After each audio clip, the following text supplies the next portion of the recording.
Here, John McCarthy, head coach, school counselor at Homewood-Flossmoor, but we go way back. You're at Brother Rice for a long time, and then when you first started working with Sparks is when we first met. Yeah, absolutely. It's been quite a journey, and it's been nice to develop our relationship. And it's just baseball brings you in so many different ways, and the greatest part of the game is connecting with people that you haven't connected with in a while. Yep. So, What about Tony Robichaux?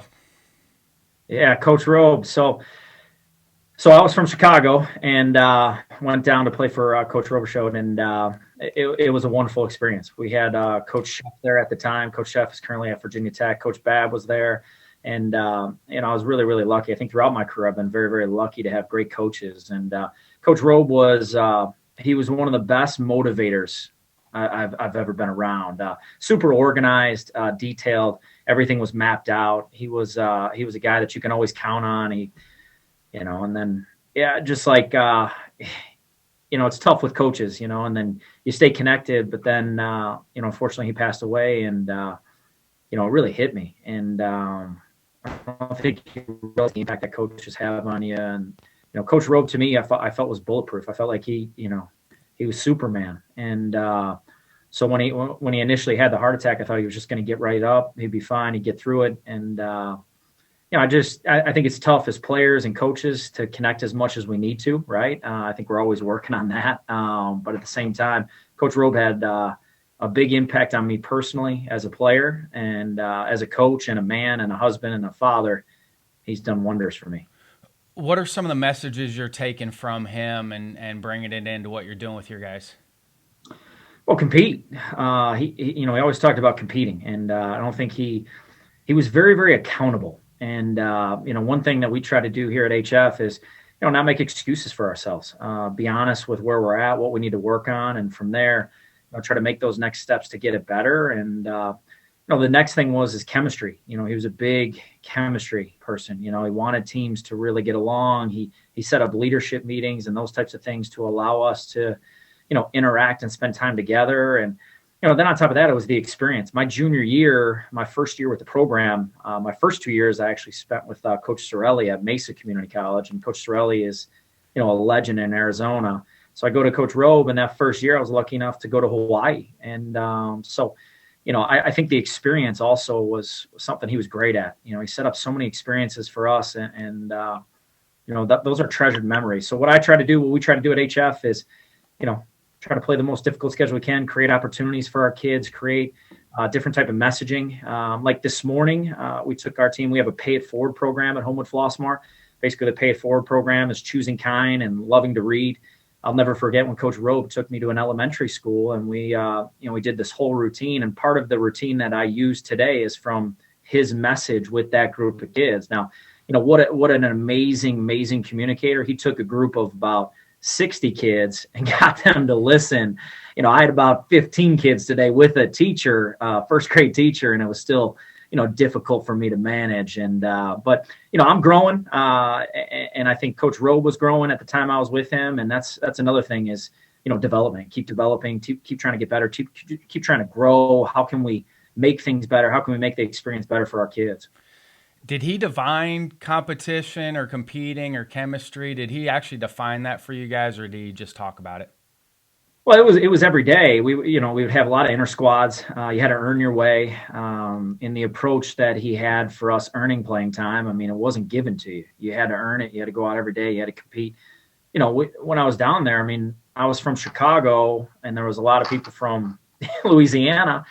So it was a different culture, but one thing we always connected on was those guys loved to compete. And we had a lot of junior college guys. We had a couple of junior college guys from Texas at that point. And, those guys just loved to compete. So, I fit in perfect because I wanted to earn everything. I felt like, every day you had to go out and do something to help the ball club win. You had to earn it. And I think that's what's missing a little bit with kids these days. It's just, you got to earn it. You got to earn it every day. And sometimes you got to earn it in practice. And, that was one thing. So in terms of, defining compete, it was an everyday thing. Every day you were around them, you were competing. We would do these, we would do these exercise. We would do a lot of lifting, but then we would do on top of that, running around the field. We would run around, do laps, just auxiliary stuff to allow ourselves to compete. We had indoor stuff with med balls and, dynamic training with speed training. So there was a lot of things they incorporated. But you don't realize how lucky you are. I mean, Coach Sheff was there too. Coach Sheff is one of the finest people there is in college baseball. I mean, there's no secret to, why he's so successful. It's because he's so genuine. He's a genuine person. And when you're that genuine and, you learn from Coach Rowe, it's like, man, it's just, it gives you an opportunity to be successful. Did you need the 2 years at Mesa coming from Chicago before you went to a 4-year school? Did you need those 2 years?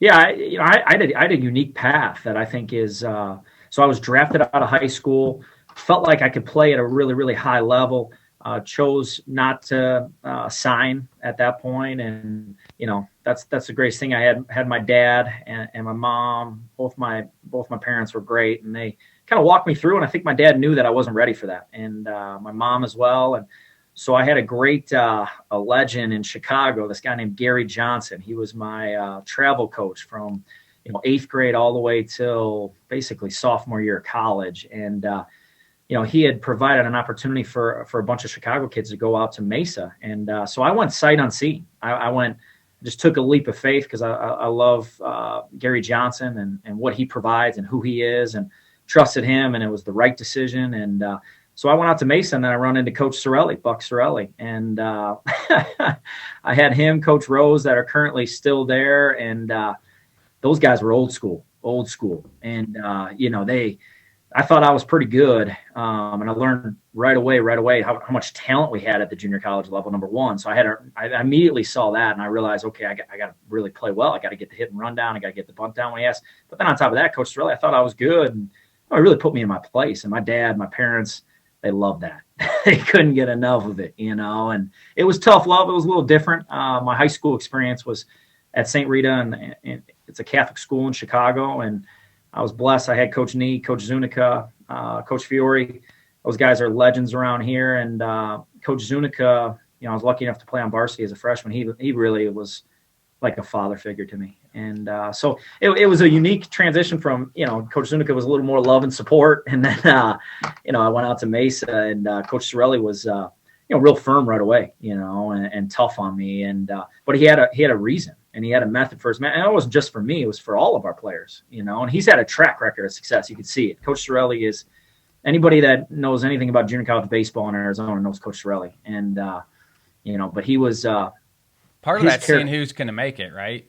I mean, part of that with the junior college is seeing who can handle it and who's going to make it. Correct. Well, junior college baseball, you get out there and there's just I couldn't get over the amount of talent. We had a tremendous amount of talent my freshman year and sophomore year. We had less talent my sophomore year, and were able to make it to the Junior College World Series, which was huge for us, and great experience. And but yeah, I just couldn't get over the amount of talented players, number one, and then number two, how much grind guys had, how much they put in, how much the effort that they did, and then from there, then you assess and you realize there's a lot of things you have to do to get on the playing field. And it's not just a matter of whether the coach likes you or not. It's, what else can you do to help the team win? Can you defend? Can you hit cutoffs? Can you bunt? Can you hit and run?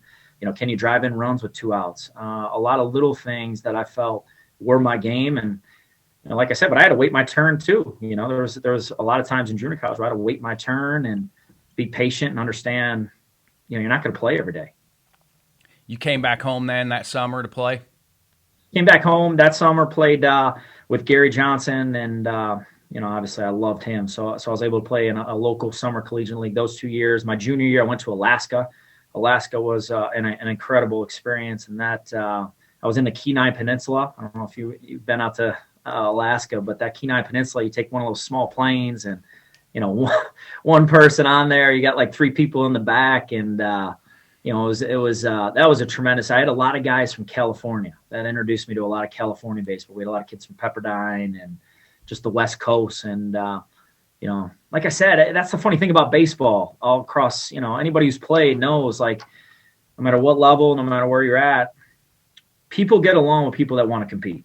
And Coach Roby used to always say, high achievers are going to attract high achievers. Mediocre people are going to attract mediocre people. And, that always stuck with me. And, They're going to want to be around people that want to achieve at a high level and compete. So I never had issues fitting in with teams. Was coaching always going to be there when you're finished? I mean, is that what you wanted to do, or were you sure? Yeah, I was one of those, and now being a school counselor, you deal with students all the time, and I'm always jealous of the student that comes in and is like, Mr. McCarthy, I know I want to be a lawyer. And I'm like, man, I'm so jealous. How do you know what you want to do? And so that path for me was JD. I think, I always had friends in high school, and in my head, I was like, man, I want to get an education that, and you're like, I think as a male, you're like, oh, no, I'm going to do business. And so I kind of bounced around. I had a job in business. I worked downtown for the Illinois Department of Transportation for a couple of years. And then, the one guy that pulled me back into coaching is a guy named Kevin Sefcik and Dave Payton. They run the Illinois Sparks. And, Coach Zunica had helped lay a path for me to meet Kevin and meet Dave.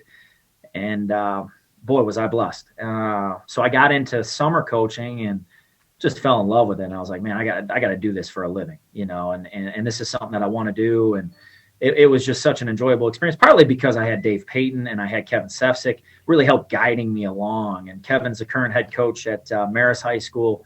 Dave's got 3 boys that all played baseball, a couple that are still playing. But Dave Payton was one of the most selfless people I've ever met. I've never seen a person spend more time trying to help other people get to the college level. And I learned so much from them. And then on top of that, just a practice end, they really helped just guide me because I needed so much guidance. I didn't understand, like as a player to a coach, you don't understand the concepts of how practice work. And then it takes even more time to understand really what coaching is, which is, what I've learned most is not necessarily the X's and O's, but the Jimmies and the Joeys. How are we going to treat these kids? And that's kind of been my path, and I'm still not there yet. I think I need some more growth. I need to get better. There's areas of growth for me that I've identified, but that's what I learned most in this whole process. But Dave and Kevin had that the entire time. They were incredible leaders. Playing in the Catholic League, is that what drew you to Brother Rice, coaching at Brother Rice? Yeah, you get an opportunity to coach in the Catholic League, you got to take it. And I got a great opportunity from the president there and Dr. Burns, and he was great and brought me in, gave me an opportunity. We were, we just tried to build the program, and I had a great coaching staff with me. There's guys that are still there, and I'm sure you know them, coaches. We got Billy Kopp, who's a legend in the Chicagoland area. You got Sean McBride, who's the current head coach there. You got Tim O'Connell, and you got Anthony Lococo. And all 4 of those guys, my assistant coaches, really did a good job of just help shaping me. So, you get there, you're surrounded with the right people, but the Catholic League is a great conference. And I'll tell you why. There's passion.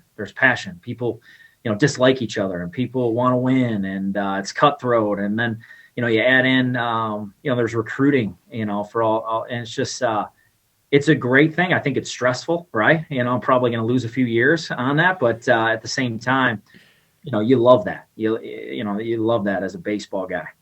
Is that the biggest difference between going from Brother Rice to HF is the recruiting piece?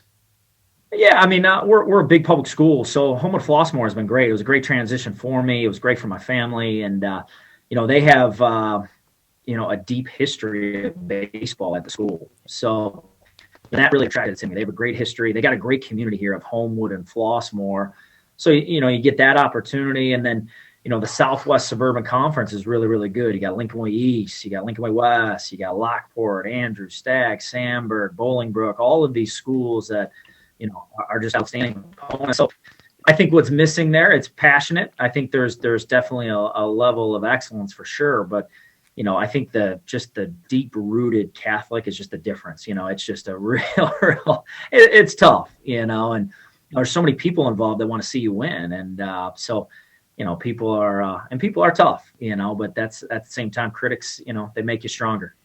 What are you taking in with your counseling and what you're doing with your players? Yeah, counseling's been great. I've had some really good mentors all along the way, but counseling is about developing people, and that's what I learned the most is trying to figure out what the goals are, what the process is, where they're currently at, what can I do to help enhance that process. I have a couple things that I live by, and try to be demanding, not demeaning. Try to stay present with the kids. Try to be there with the kids, like I'm trying to be present with you right now. Right, not think about other things. Be present. try to be honest, and then the most important thing to me is trying to bring out the best in each person that I deal with, and that's counseling in baseball. And I'm really, I think just like Dave said, Coach Payton, Dave Payton, he used to always say, hey, you got to find a way to serve these kids, and even though things may be tough and parents may be tough, you gotta search for the bright spot, and you gotta search for your passion, and you gotta search for just the right way to do things. So you have crisis training on your resume. Mm-hmm. I think there's a tough time for high school and college kids. We just had James Madison, softball player, just passed away this past weekend, and I think we're seeing more and more of it now. And how are you maybe trying to head off some of that at the pass with what you're dealing now with social media? I mean, our players now deal with a lot more than what we did when we were playing. How are you trying to head some of that off of the pass with your own players? Yeah, so since I started at Brother Rice in 2012 to where we are today in 2022, the biggest thing for me is just these poor kids and social media. It's very, very difficult, and it's immediate gratification, and what they deal with on a daily basis is, so I'm very, very aware of it. And I think we have great empathy for that. I have a great coaching staff with me.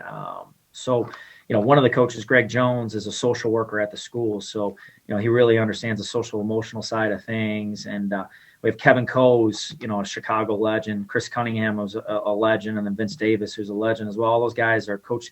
So I think what we try to do, what our process is, and I'm not saying we're perfect at it, but just try to create relationships and try to have an open line of conversation, whether, it's tough to talk to the head coach, I think sometimes. And, assistant coaches, that's where if you have great assistants, which I've been lucky enough to have, you really, they open up lanes of communication, and it just begins and ends with communication. You try to communicate as much as you possibly can, try to, understand their side of things. Hey, did working with the Sparks first help? I mean, being on the travel side and then getting into the high school side, it seems like it would help a little bit to maybe start on that side first. Oh, it's huge, huge. I met so many great people. So, the college coaches, they interact with those travel coaches, and then being on that circuit, understanding the type of player, understanding the level of commitment. What's changed so much in the North that has allowed us, our high school teams, to get better right away and compete with teams in warm weather states is the facilities. Yes. The Bo Jackson Dome that we have in Lockport, and the people that run that, Tyler Thompson, I mean, they do an incredible job, allowing our kids to be ready to play day one. And that's what's so much different. So there's no kids come now, and for us as high school coaches, it used to be like, okay, well, you got to develop the arm. Well, that's developed in the off season. Okay, you got to get live at bats. That's developed in the off season. So it allows us to pick up and run with it. Now, there's some major difference between travel ball and high school baseball. High school baseball is everyday practice, and it's more team practice, and so I think they both play off each other, and I think there's a role for both. But the one thing that we, Coach Roby used to always talk about that with the select model is everybody plays. And I think kids have a difficult time when you set a lineup and understanding that you have to earn playing time, and you don't just earn it in game. You earn it in practice. You earn it when we can trust you in practice day in, day out. And then the best part about high school baseball is that's different from travel for me is you really know the kid, the grades, how the teachers, how do they respect, how much do they respect their teachers? What kind of work ethic do they have? Are they there every day at practice on time? And, that whole process is fun to go through. But the travel situation was great, man. It's just highly elite baseball. Sometimes the only issue is obviously, you go there, you have a pitching staff, you're starting these two guys at these certain times. So it takes away a little bit of the strategy. But, at the same time, you're trying to set kids up for college baseball. And that's what these guys are doing. And that's not just the Sparks. There's all kinds of different orders, top tier, Chicago Elite, Rake City. All these people are doing just an incredible, incredible job. You guys still have a summer season? It's starting to die out. It's starting to really die out. It's That's just very unique. Most people don't know that about Illinois. That was an extremely unique situation because there was also a summer high school season if you wanted to participate in it. Yeah, my first 5 seasons at Brother Rice, we had a robust schedule, like a 20-25 game schedule. Now we're seeing less and less just because our high school coaches just can't field a team in terms of number one, kids, number two, arms, specifically the arms. And I understand it. Like the kids, are trying to go out and showcase themselves for a college. So they want their arm to be ready for that weekend. And, I definitely see value in the summer baseball at the high school level, but at the same time, I think what's best for kids is to allow them to go out and play and try to showcase themselves and try to earn a scholarship because, they're learning a lot of team baseball and it's a long season with the spring season. So we're seeing it kind of just decrease year after year in terms of, I guess high schools that are having a team in the summer. So we're thankfully still one, but who knows, that could change in the next 5 years. I mean, how are you balancing what's best for the player as opposed to what's best for the program? Because those two things don't always match up. Yeah, I try to take the player side and I try to listen to what they're saying and what they want to do. But yeah, it's difficult. You're trying to have an off-season program of lifting, and a lot of kids can't make because they have their own lifting program, and you're trying to do open gyms, which we're allowed to do in the state of Illinois. And, those are difficult for kids to attend because then it conflicts with their travel ball stuff. But like I said, they work together, and the travel ball programs do a great job of allowing our high school kids to be ready to play day one. So, I think me coming from travel ball, I definitely understand the value of travel ball. So I don't really get too upset about it. But it's a challenge trying to set up a program because, winning programs win in the off season. That's what I learned at Mesa. We had 6 a.m. workouts with Coach Sorelli. We had a mile run every week with Coach Sorelli. Coach Robichaud was an artist, he had a masterful plan every off season. I mean, that's where we really gained, our ability to get an edge on an opponent. You're trying to get an edge, and that's the only thing that it conflicts with is you're trying to get an edge in the off season as a high school program.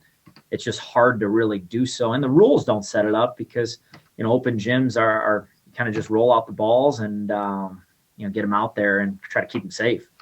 Did Coach Robe try to switch that stuff up, or was it the same both years you were there? Or did he try to switch things up?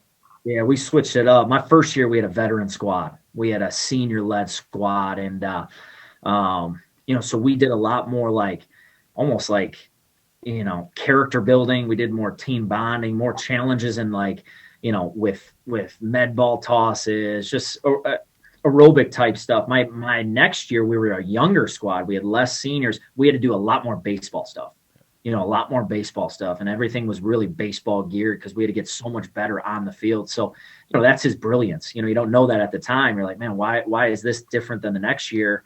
But he understood the type of team he had. We had a younger team my senior year, and, we had to get guys ready to play. What are you implementing from him now at HF? I mean, are there similar things that you're keeping, or do you need to switch it up for the high school guys? I keep in a lot of things. I mean, first and third plays, our bunt coverages, our development of practice. We try to have practice plans every day, try to, really go over. But, I remember time and time again, we would go over situational baseball, scoring runs at second. I try to implement a lot more inter squads and try to open up, live pitching. We try to do live pitchers versus hitters bunting. So those things are what I took from Coach Sheff was our hitting coach. And the one thing that he did a great job was he let every individual be that individual. And I never forgot that. He had a plan. There was no doubt. We had a great disciplined plan, but he let every hitter be the type of hitter that they wanted to be. So I try to be like that to the best of my ability. I don't try to get into, the mechanics of the swing because everyone's got a swing doctor. And, I don't try to get too much into it and try to, the biggest thing that we're trying to do, I find more than ever, is simplify the message. There's so many messages. These poor kids have so many things going through their head at one time. Sometimes just, see ball, hit ball, take, and you do it. You've helped me with this more than anybody along with your podcast is we talk about all the time. Take a deep breath, get present, slow down. Don't let your mind wander. Stay here with us at this moment. Just compete. Try to focus on little things like that. And, that's been our biggest change in our program in terms of, trying to get present. It's trying to stay present, trying to be present, and not let results, and this is from Coach Springer from your podcast, not let results really, decide your next at bat. And that's a process, and I think that's been more in the last 5 to 7 years of people talking about that and breath and, social emotional issues and those types of things that are beginning to really be commonplace for our, these kids. Because like I said, it's just the messages. Everyone's telling them one thing after another. And the highly elite kid, that poor kid is getting tons of messages other than just go out and, try to get a good pitch to hit and put a good swing on it. I worked youth camp last week. We worked on breathing. That was one of the first things we did to try to get them to slow down. It's amazing. Like, I had to go back to the substitute teaching days with these young bucks, and I would be like, hey, we're going to keep doing this until, one, we're quiet, and two, we stop touching each other. Like, that was it. And I held them accountable for it. I'm sure they're like, who is this crazy old man trying to get us to breathe? But they laid down, and I was like, yeah, we're going to keep doing this until we can be quiet. And it's amazing. They get up, these, 6, 7, 8-year-olds. I'm like, how do you feel? They're like, feel great. I'm like, okay, that's why we did it.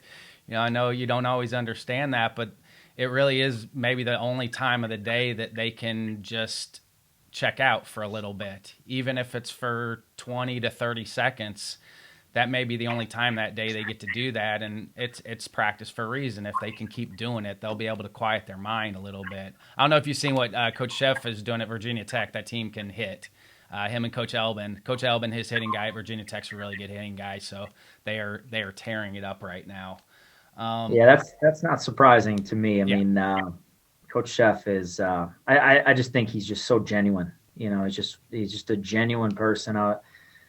Where you don't know how lucky you are until you leave a place. But yeah, that's awesome. What are some of the favorite drills you brought from your previous coaches that you're bringing into practice? We like a lot of movement. We like a lot of movement. Our practices are very similar to a football practice. We try to keep things moving. I think we need to do a better job with BP. I think the traditional BP is something that we're working through, but because there's a lot of standing around. I think that's the only. But at the same time, guys got to hit on the field, and you're right. Visual imagery is really important. So.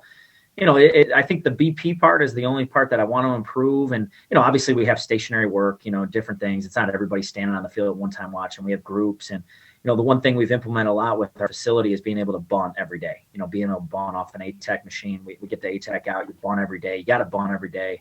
Our BPs are pretty structured in terms of base running and those types of things. But in terms of practice plans and those things, trying to keep things moving. We try to keep everything to be a 10 to 15 minute segment. I got a great drill from Coach Payton, Dave Payton, and Kevin Sefcik.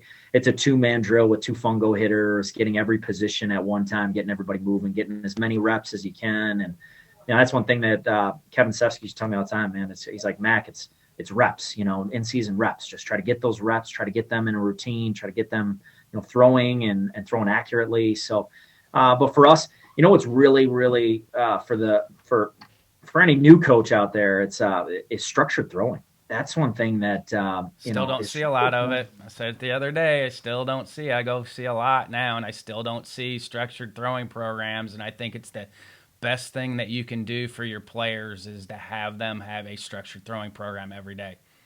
So Coach Sorelli had that, and I'm not going to lie to you. Some of my teammates will know I was the biggest complainer. I complained about it every day. I complained about it to everybody. And so what do I find myself doing? The exact same thing. So, but yeah, it was just great. We used to, Coach Sorelli had us at different distances and sitting at different distances. He would time it out. He was so structured with that throwing program.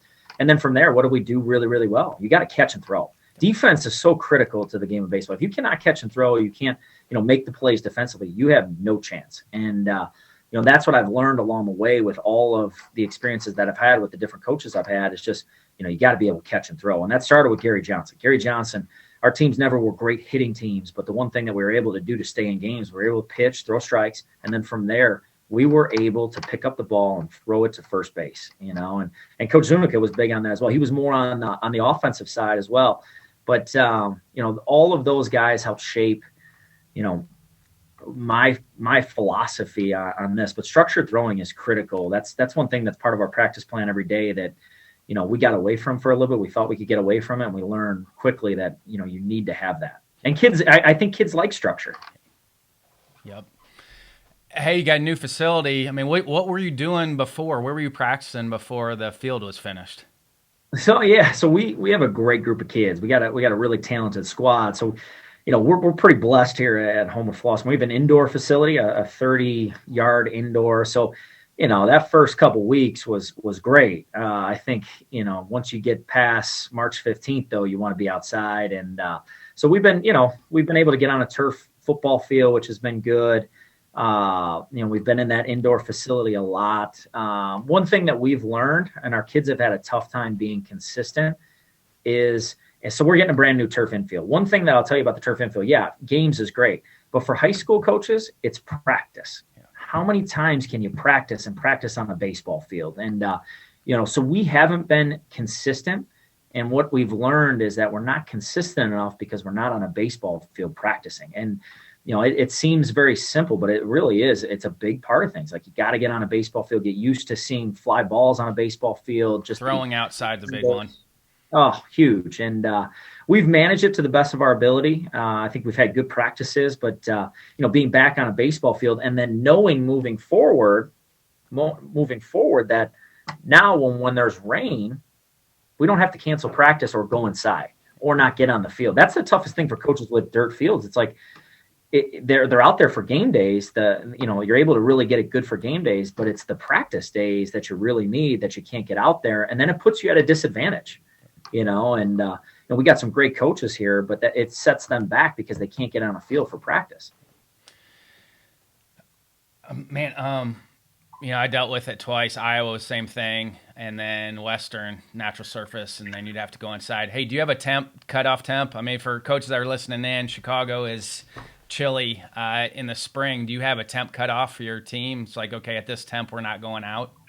Yeah, ironically, we had to cancel a game today because it's a high of 39 degrees. So yeah, it's Chicago is beautiful. Like when you get into summer, there's nowhere better than Chicago. The spring, unfortunately, it'll be like on Saturday it was 80 degrees and sunny, and it was unbelievable atmosphere, great fans, everything. And then today, move forward 3-4 days, and it's a high of 38 with wind and cloudy. Not even the sun. So it's been a brutal spring for us, and I think that's kind of escalated everybody in the area to try to get turf fields because it allows, every kid to have a better experience.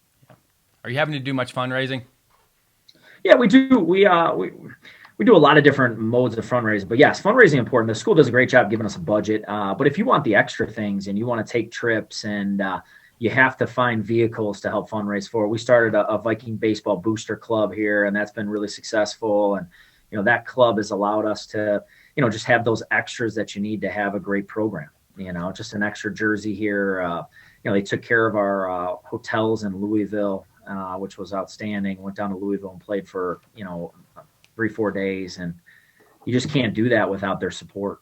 Who'd you play down in Louisville? So we had a great schedule. We played Trinity.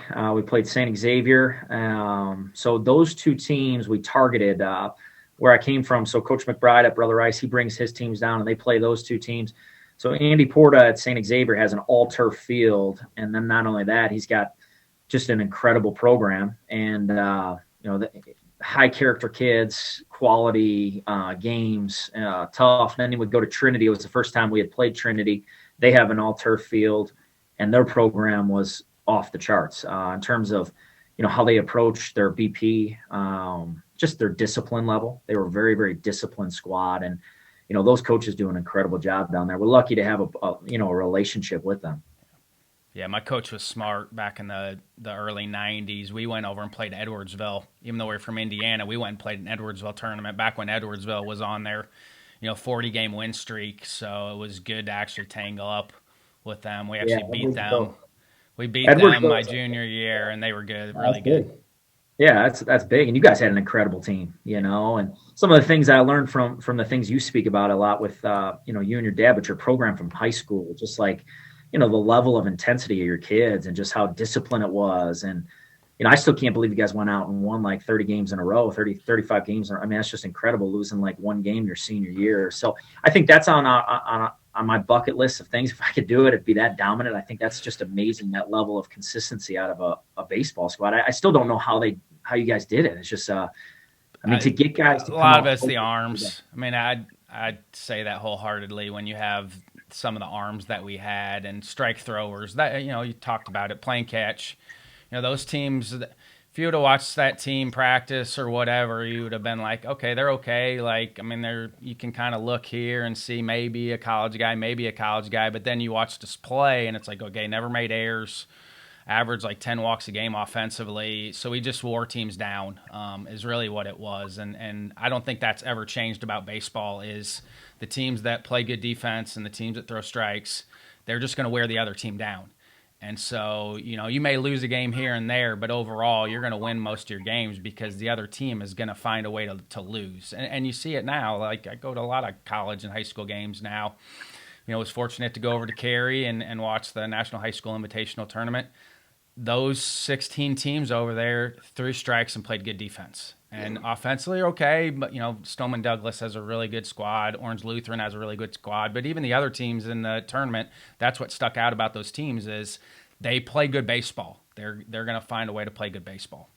Well, and it's culture. It's culture. Like, your culture within your program in high school, I'm sure every day your guys went out and said, we're going to win today. We're going to find ways to win. And that's what I'm learning most about, the teams that are very, very successful in Illinois. And there's a lot of them, Edwardsville, currently right now, Brother Rice, St. Lawrence. It's their culture is just really off the charts. And Coach Robe used to talk about it all the time. He's like, how tough can you get your culture without being reprimanded by a soft society? And, that always stuck with me. And it's the truth though, how those cultures are tough. Their kids are tough. The kids talk tough. They're intense in the game. They get on and off the field. And, I'm sure your team in high school, guys were ready to go every day. And that was the culture. The culture was, hey, we're going to win a baseball game today, and this is how we're going to do it. And if you're not living up to your end of the bargain or you're not ready to play, you got to be accountable. That's one thing I learned at UL Lafayette. That was the type of atmosphere Coach Robe had. I remember my junior year, two guys getting in a fist fight, and we're having one of the best seasons we've ever had. They're in the dugout having a fist fight because guys weren't ready to make a play, and that accountability when you have that within teams is an amazing thing. We had this closer from small town in Louisiana, and he would get in guys' grill if they weren't ready to play or if they weren't making the plays that it took to be, and that's what made the team great. Coaches can do so much, but it's the culture of the group that really allows that team to take that next level. Are you talking much with your guys about healthy confrontation? I think all good competitors have a little bit of an edge. You can't let it become a distraction, but good competitors have an edge. Are you trying to talk to your guys about healthy confrontation? I think social media has taken away a lot of that healthy confrontation piece now. And are you able to talk to your guys a little bit about healthy confrontation? It's tough for guys. It's tough for kids these days, and to stand out. And I think there's more quiet leadership in today's game. There's more kids leading by example. Kids are the same. They're the best. Kids haven't changed one bit. It's just the environment around these poor kids, and they do a great job. Our kids are. We got a great group of kids that encourage each other. But yeah, confrontation I think is I played back in 2000, middle 2000, so 2002 to 2005, 6. So it's like that was a different time, and parents were different, and the way they talked, and I'll never forget. I told my mom, I was like, hey, Coach Sorelli's pretty tough on me, and she's like, look, you're not leaving. You're not leaving. We're staying here. We're going to see it through. And I remember like almost wanting some sympathy, and parents have a big part of that, and if they're not giving kids excuses, then you give a kid an opportunity to be successful because the world's tough. You're going to go out. You can't. You go to a job interview, you don't get the job. Your mom ain't going to call the employer.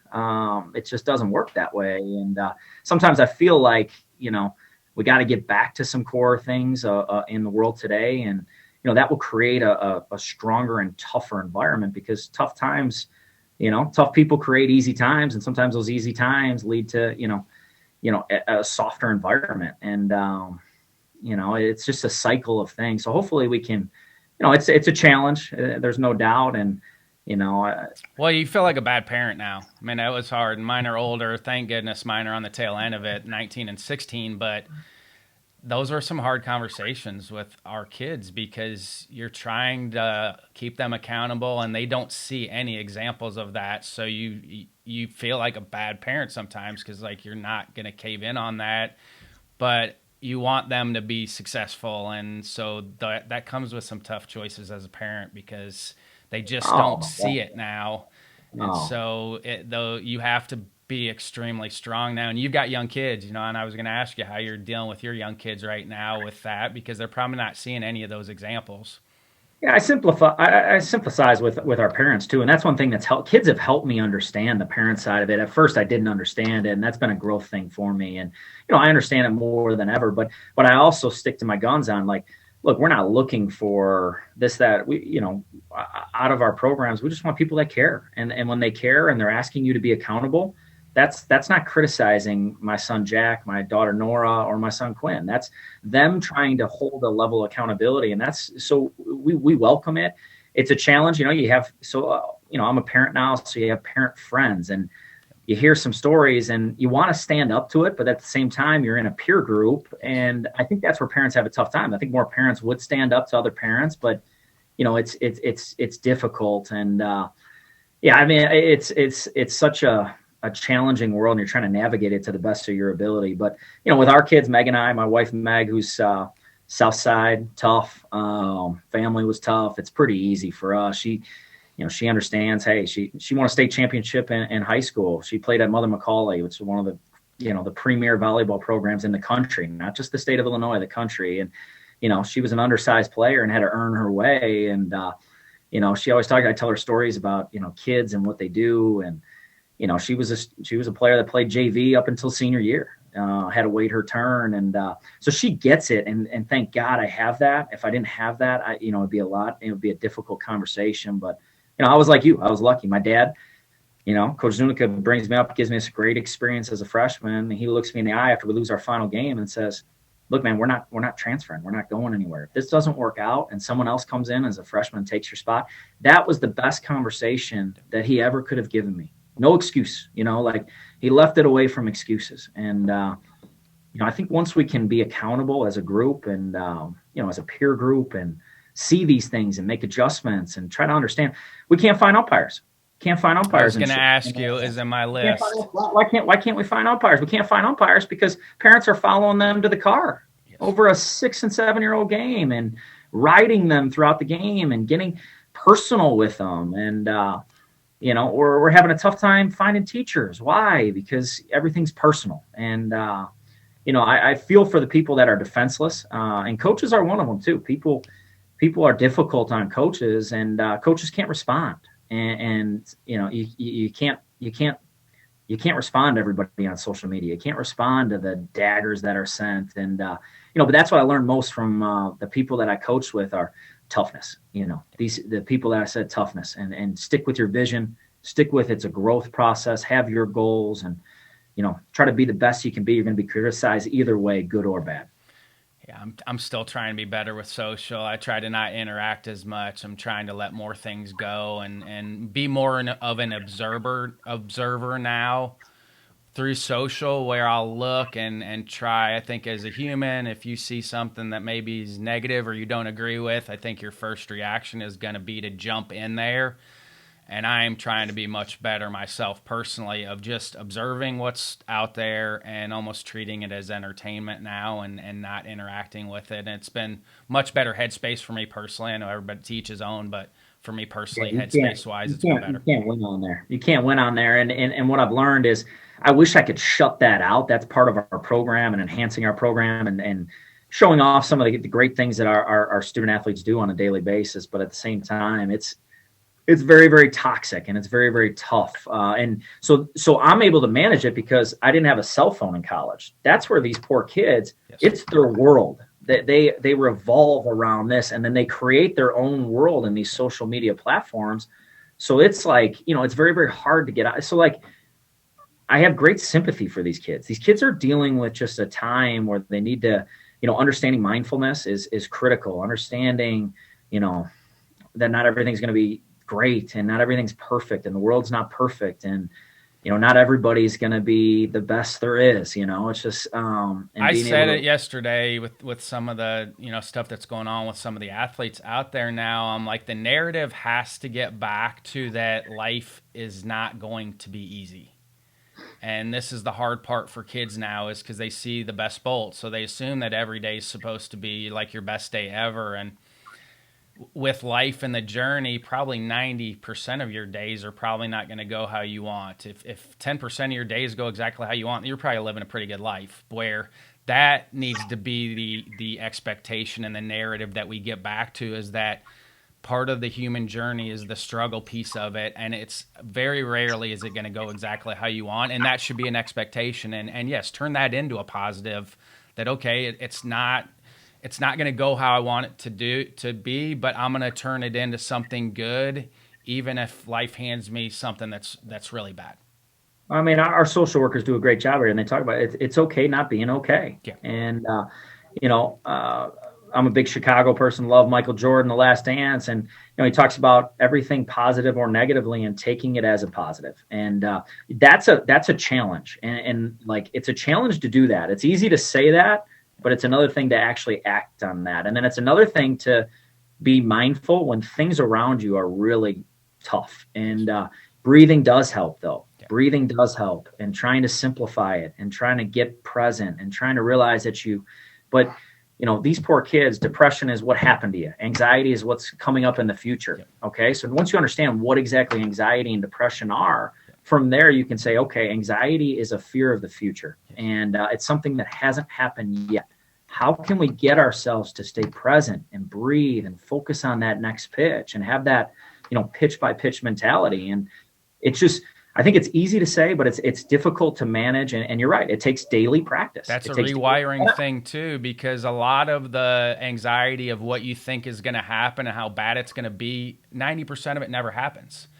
So that narrative that you're having with yourself, and that this is going to happen, this is going to happen, this is going to happen, 90% of it never happens. So you just created a narrative that's probably never going to happen. And that's why the rewiring piece and the practice piece is important, because once you get better at that, those negative narrative thoughts and the what ifs, they never even come into play anymore.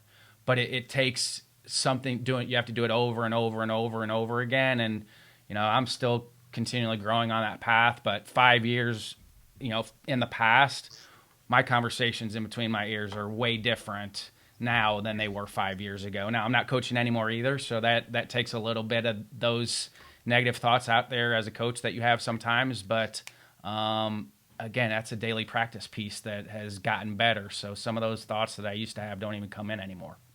Yeah, and the resources of the ABCA has just been outstanding, getting that stuff out there, getting the message out there. The work you're doing on a daily basis is wonderful, and the mental coaches and the people that you've had on talking about breathing. And look, you're not, you're not taking every little thing from every person, but you're grabbing little things that can work, that you feel like can stick. And and that's another part of coaching. It's like there's a lot of different ways to say something, and the way you say something might work for one person and might not work for the next person. And how do you reframe the thought of hitting the ball up the middle, which is a simple thing, but saying, hey, we're going to see something middle away, or hey, try to hit one off the center field wall, or hey, tell yourself you're going to hit a line drive here. There's just different ways of saying hit the ball up the middle, and something's going to work, and grabbing those pieces. But the mental part is the same way, but it's a challenge. It's a challenge for all of our coaches especially the high school coaches in Illinois, because it's tough. People are tough, and it's a tough business. And you're in a tough area.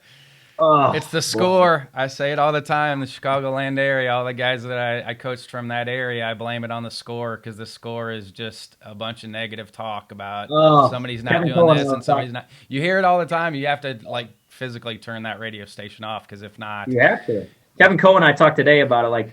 I think sometimes people think we're like pro coaches. That's we're pros, and we're getting paid on this grand scheme of things, and not like a small stipend. And that's sometimes, but it's a good thing too. Expectations are good, and it creates momentum. But you got to take the good with the bad. But yeah, it's funny. Do you have a fail forward moment? Do you have something you thought was going to sidetrack you? I asked this to everybody, but do you have something that you thought was going to sidetrack you, and looking back now was turned out okay? Yeah, I wasn't drafted at like my fourth year in college. I thought that was going to be a thing, and I thought it was going to happen, and I thought it was the most devastating thing that can happen. And I'll never forget. My dad was like, "Well, you got to get a job now," and he refocused me right away. Get a job now. Here's your cell phone bill. Here's this bill, and this is the real world. This is life. And I thought that was going to be the worst thing that ever happened to me. It brought me to independent ball for a couple of years, which is an even greater experience that I had. I was lucky enough. I had Coach Taggart, I had Coach Haynes, Andy Haynes, who's now in the big leagues, and he was my first coach. And Greg Taggart, and I took a lot from him. And independent ball was very, very. It's a tough environment, but I got lucky. I played under those two, and they really help guide me. But I thought it was going to be the worst thing, and I gained so much from those 2 years in independent ball and from those teammates that I had. And but I thought that was when I didn't get drafted. I thought that was the end. I was like, what is there to live for? And and that's what I tell these kids too in counseling. It's like, one day you're going to have a child, and hopefully God allows you to have that. And if you do get that opportunity, boy, it's just like it makes you whole. And that's not to say if you don't have kids, you're not going to be whole, but whatever, there's going to be experiences that come up in your life professionally and personally that allow you wouldn't realize how much fun it is, and you think something's the end. Greg Taggart is another good example of the many paths you can have in the game of baseball. He's made a life out of coaching independent baseball, and I actually played for Tag as well. And it's just amazing what he's done and the type of career that he's had just in independent baseball. It's phenomenal. He's amazing. Best demeanor for indie ball, because everybody's disgruntled, and has the best demeanor because he's a really good coach, but he's a great manager. He's a phenomenal manager for that level because he understands people. He's very straightforward. I was a role player for him, and he was so good to me. And I always respected his honesty, even if it wasn't something that I wanted to hear. And he would, there was times I wanted to play, and I felt like I should have been in the lineup, and he was very clear and direct with me, like, hey, this is what I see, and got to be patient. And I was very appreciative of that, and that was something I learned most from him. And Andy Haynes was Andy's awesome. Another awesome one. He was just genuine both human those being. guys. Oh, just character. I mean, character and commitment, and just doing things the right way all the time. And he was great. And independent ball, the guys that make it from independent ball to the big leagues, it's just such a challenge. And you don't know independent ball until you've been in and done it. But everyone thinks they can play independent ball. That's why I was like, yes. oh, I could have played. I'm like. I had a lot of those conversations with guys that had a hard time getting on the field, and they're like, well, I'll just go play independent ball. I'm like, if you can't play for us, you have no chance of going to play independent ball. You have no chance. People don't understand independent ball. And I was like, I have friends who are like, oh, I could have done that. I'm like, come on, man. You can barely play catch with me, and it's a challenge for you to run out of the house. So, but yeah, people think like independent ball is this easy task, and it's getting better now too because they've cut all the minor league teams. It's going to continue to get better, and you're going to continue to see players go straight from indie ball to the big leagues, and it's happened multiple times in the last 6 years where pitchers, especially pitchers, have signed from indie ball and gone and pitched in the big leagues.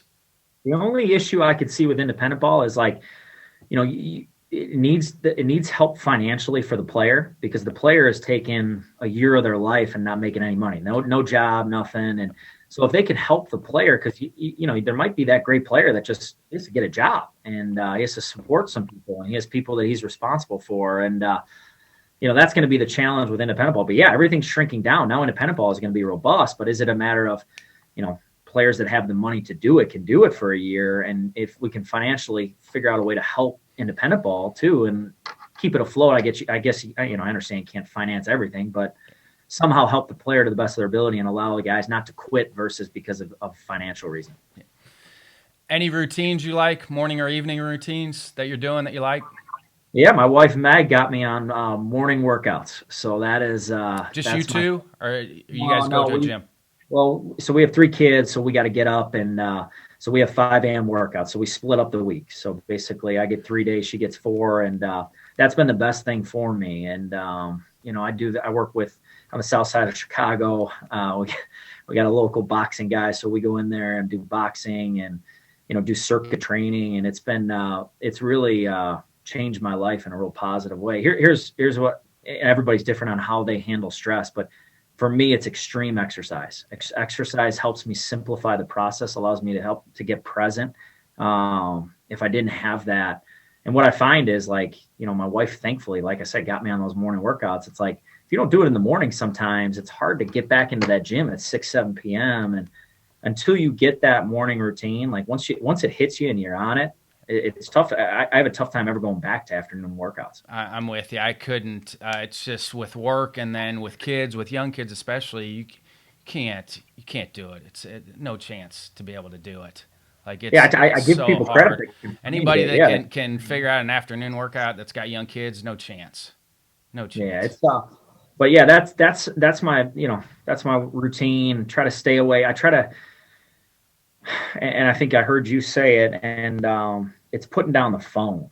Putting down the phone in the afternoon when I get home with my kids, and I still have a hard time with it. I do, and because I'm getting text messages in season all the time, like late at night, and that's okay. That's part of. I like that open form of communication, but I've been trying to put my phone away and be more present with Meg and the kids, and just be there and be active and try to be a better husband, be a better father, and like I said, I'm just not perfect at that. I'm trying to get better. What are you using communicating with your players? I mean, with sending out practice plans, with are you using WhatsApp? What are you using to group me? What are you using with your guys, or is it just straight individual text?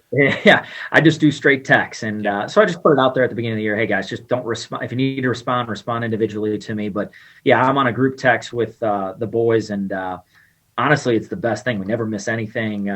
One thing that we do at the high school that I like is I do as many weekly emails to parents. Sometimes I feel like it's better to over communicate than under communicate with parents, and try to open up those lines of communication. So I try to give them practice plans and just give them an idea, and I think once they see how hard it is, because, in high school coaching, there's so many changes to the schedule. You're always changing the schedule. I feel like sometimes it's like daily. So, trying to communicate with the parents has been just putting them on a weekly mail, BCC everybody. I have like a little thing, Word doc, copy and paste, try to keep it as simple as I can, keep it routine for me. With the players, the best way is text. They don't miss anything via text. And, if they have any issues, they always respond to me, individually, and they're great about it. They're great. What are some final thoughts, or maybe something I should have asked you that I didn't? Final thoughts are, I appreciate being on here. I mean, it's really humble, and it's just baseball is just the best, and I just love. You talk about the clinic, you talk about everybody, and it's just how much people love the game, and that keeps me motivated. Just how much they love the game, and how much they're trying to get an edge, how much people are trying to get better. And the one thing that you asked earlier about getting back into the game was the competitive piece. I missed competition, and for me, I was having trouble finding that in the business world. I think, my dad is in sales, and I think he finds it through sales. I just couldn't find it in sales, and I think everybody's different. For me, it's baseball. I just love the competitive piece of baseball and getting your team to be the best they possibly can on a daily basis. And I'm sure that's why all the other coaches, but it's just the resources that we have and what you guys provide and the free materials that you have. And I think it's just the relationships and your guys' ability to give back, the colleges and people like you giving back. It's tumbling. Hey, tell Tyler I'll come work the Sparks camp next winter for old time's sake if he wants me to. I haven't done it in about 4 years. I know COVID probably shut some things down, but that's how I met almost everybody in that area working the Sparks camp or all the other winter camps that we had in that area. That's how I met everybody in that area, was because of those camps. So I'll give you just one last example of the Sparks. Like they helped bring college baseball to the Midwest, for maybe not the Midwest. I can't speak for, but Illinois, the Chicagoland area. The job the travel programs did, they allowed us now to be on a more national stage. We have kids going all across the country. When I was in high school, it's funny you talked about Evansville. That was like my dream school. We had a kid my age, Eric Liss. I'm sure you know who Eric Liss is. He's the best hitters all time, and he played at a local school. And I remember he got to Evansville. I was like, oh man, that was like one of my dream schools. And in the Midwest, you were kind of at that time just really limited on your options. And now I'm very happy and pleased with what the travel programs have done that allowed us to have kids going all over the United States. Yeah. Yep. It's amazing just to just see how the facilities have helped Upper Illinois, Wisconsin, Iowa, Minnesota, those areas now. Those kids are coming out of high school just as good as everybody else is now, and you're seeing it. Yeah, absolutely, absolutely. They do. It's just skill development is really at a high level right now. Yep. All right, Johnny, I appreciate it. All right, good luck with the rest of the year, and I'm sure I'll run into you this summer at some point. Sounds good, man. Thanks for your time.